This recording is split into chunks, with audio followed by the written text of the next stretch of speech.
how you doing? I'm good. So you've got this new album coming out. How are you feeling about this one? Oh, very excited, man. Very, very excited. This is the one I think we've been waiting for a while.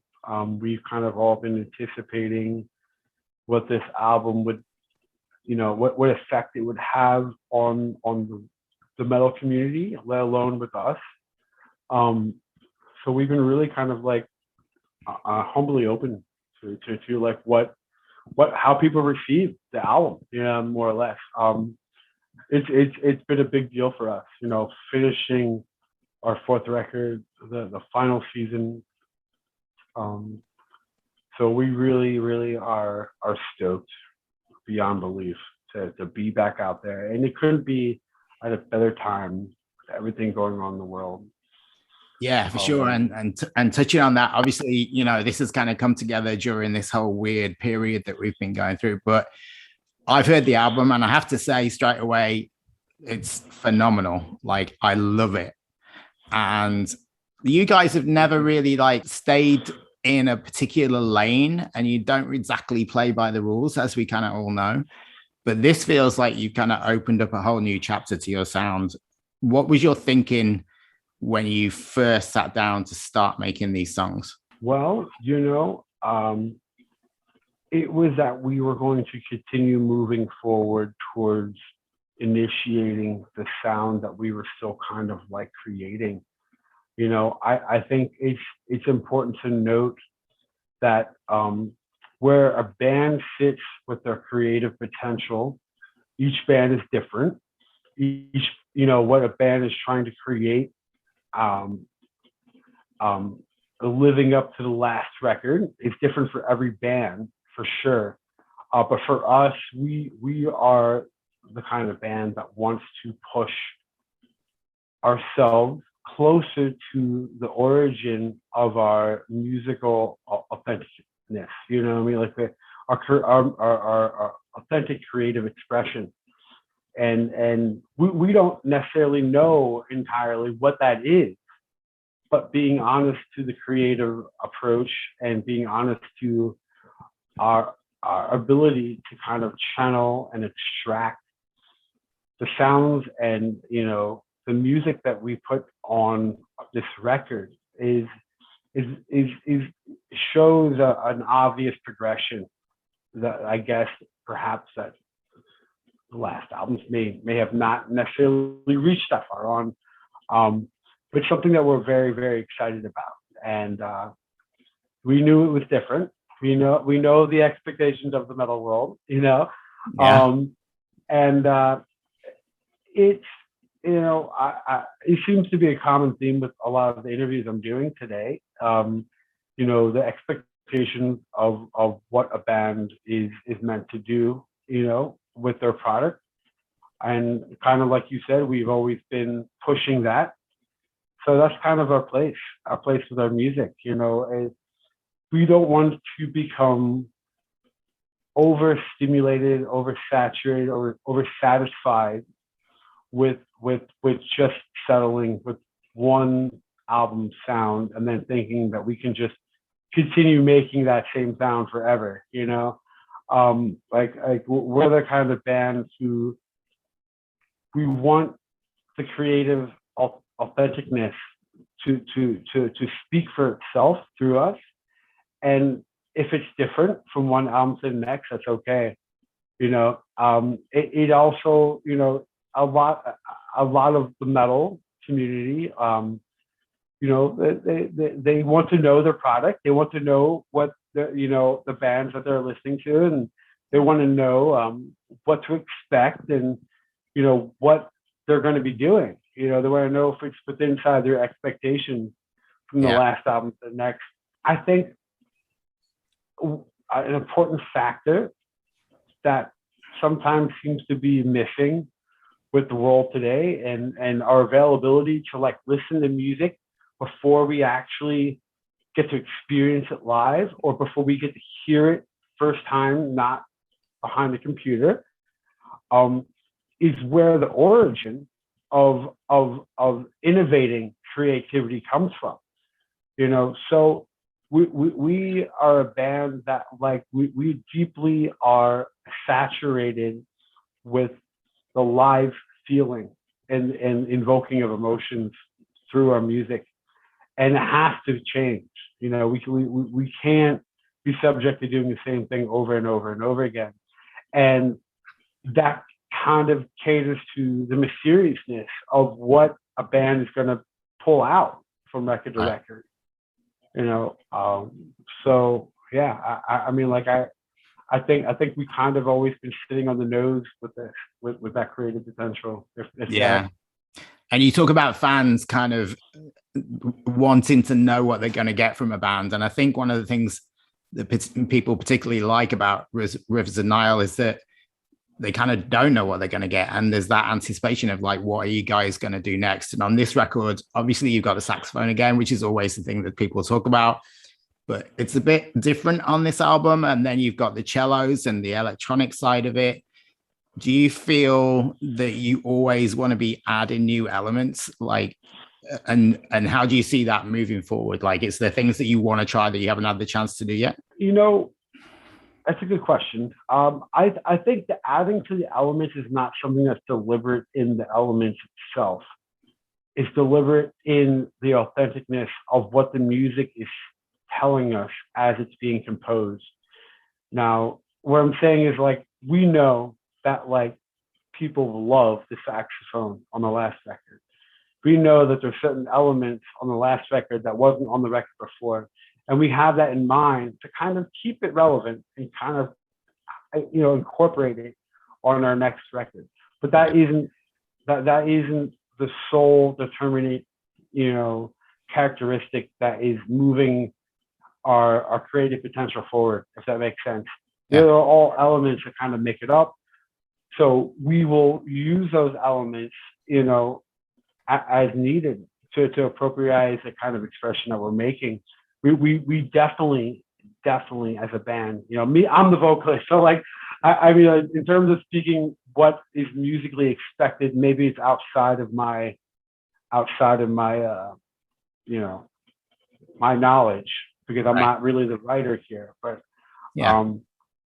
I will say that we are vastly open to things that we have always connected through in our past, music that we have been brought up on that may not be the music that we are writing, and we're always trying to find a way that we can express the nature of our own emotion through those places that we have visited before, places that we have been in our past, and find a way to articulate the current state of events through a musical soundscape that holds the nostalgia of certain elements, certain instruments in place in an appropriate way.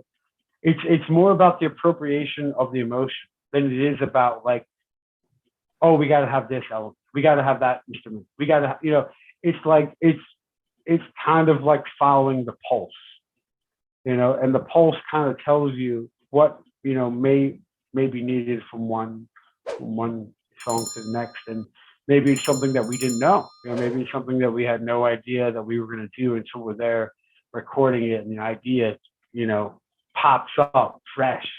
Yeah. Obviously, with your sound progressing so much over the, you guys have been together 12 years, I think now. If you meet somebody who doesn't know your band and they say, oh, play me a track, I want to hear something.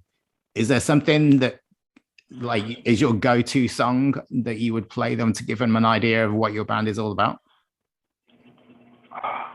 I don't want to make that a complicated answer, but I would point them towards Where Al Knows My Name, because it really is a hyphen medium between what has happened before and what has yet to come with this next album.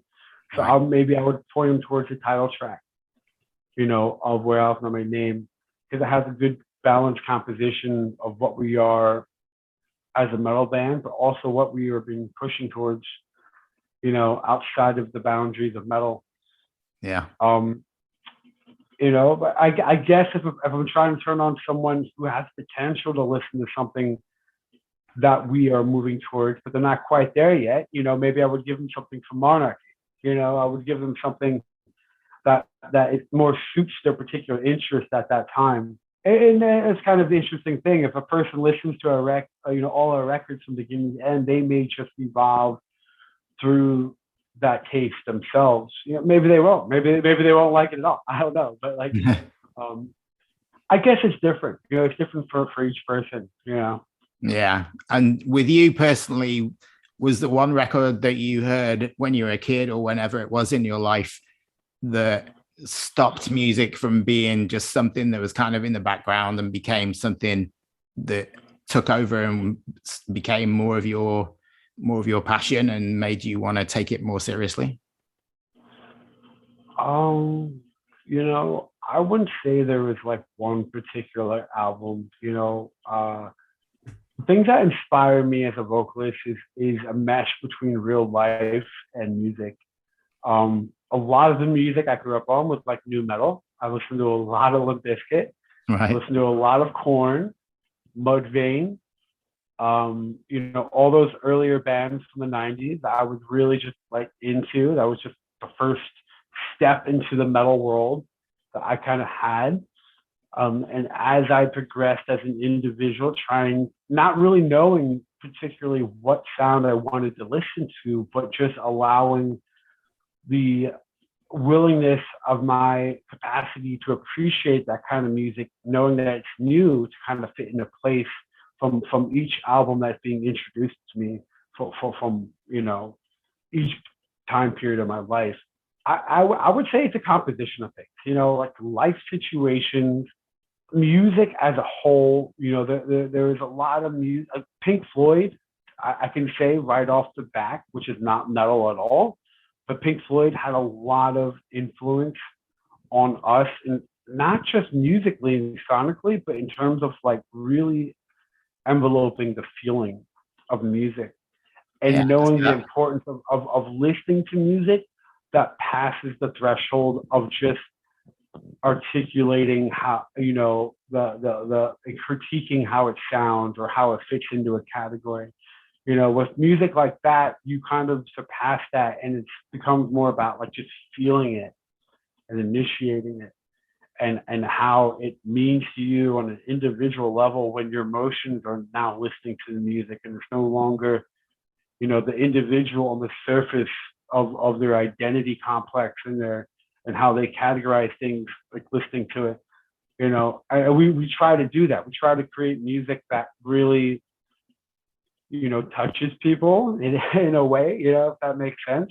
Yeah. But is also true in spirit, it's alive and, fierce, I guess.